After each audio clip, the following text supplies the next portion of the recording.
My fellow Americans, I come before you tonight as a candidate for the vice presidency and as a man whose honesty and integrity has been questioned. Now, the usual political thing to do when charges are made against you is to either ignore them or to deny them without giving details. I believe we've had enough of that in the United States, particularly with the present administration in Washington, D.C. To me, the office of the Vice Presidency of the United States is a great office, and I feel that the people have got to have confidence in the integrity of the men who run for that office and who might obtain it. I have a theory, too, that the best and only answer to a smear or to an honest misunderstanding of the facts is to tell the truth. Do you think that when I or any other senator makes a political speech, has it printed, should charge the printing of that speech and the mailing of that speech to the taxpayers? Do you think, for example, when I or any other senator makes a trip to his home state to make a purely political speech, that the cost of that trip should be charged to the taxpayers?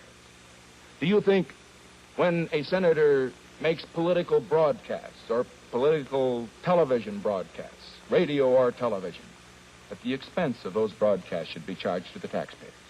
Well, I know what your answer is. It's the same answer that audiences give me whenever I discuss this particular problem. The answer is no. The taxpayer shouldn't be required to finance items which are not official business, but which are primarily political business.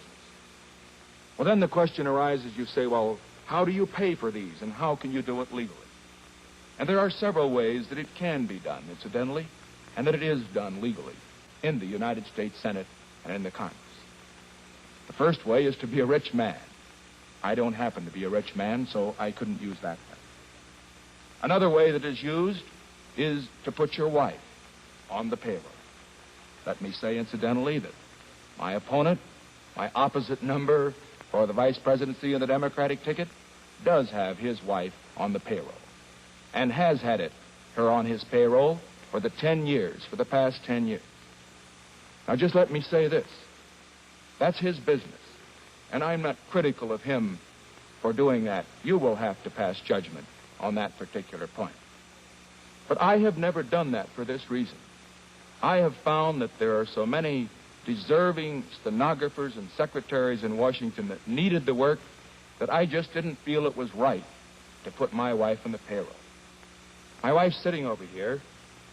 She's a wonderful stenographer. She used to teach stenography, and she used to teach shorthand in high school. That was when I met her. And so now what I am going to do, and incidentally, this is unprecedented in the history of American politics, I am going at this time to give to this television and radio audience a complete financial history. Everything I've earned, everything I've spent, everything I owe. And I want you to know, first of all, I've had my salary as a congressman and as a senator. Second, I have received a total in this past 6 years of $1,600 from estates which were in my law firm at the time that I severed my connection with it.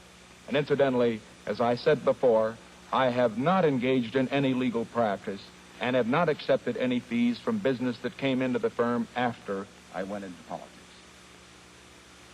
I have made an average of approximately $1,500 a year from non-political speaking engagements and lectures. And then, fortunately, we've inherited a little money. Pat sold her interest in her father's estate for $3,000, and I inherited $1,500 from my grandfather. We lived rather modestly. For 4 years, we lived in an apartment in Park Fairfax in Alexandria, Virginia. The rent was $80 a month. And we saved for the time that we could buy a house. Now, that was what we took in. What did we do with this money? What do we have today to show for it? This will surprise you, because it is so little, I suppose, as standards generally go of people in public life. First of all, we've got a house in Washington which cost $41,000 and in which we owe $20,000. We have a house in Whittier, California, which cost $13,000 and on which we owe $3,000. My folks are living there at the present time. I have just $4,000 in life insurance, plus my GI policy, which I've never been able to convert and which will run out in 2 years. I have no life insurance whatever on Pat. I have no life insurance on our two youngsters, Tricia and Julie. I own a 1950 Oldsmobile car. We have our furniture. We have no stocks and bonds of any type. We have no interest of any kind, direct or indirect, in any business. Now, that's what we have. What do we owe? Well, in addition to the mortgage, the $20,000 mortgage on the house in Washington, the $10,000 one on the house in Whittier, I owe $4,500 to the Riggs Bank in Washington, D.C., with interest at 4.5%. I owe $3,500 to my parents, and the interest on that loan, which I pay regularly because it's the part of the savings they made through the years they were working so hard, I pay regularly 4% interest. And then I have a $500 loan, which I have on my life insurance.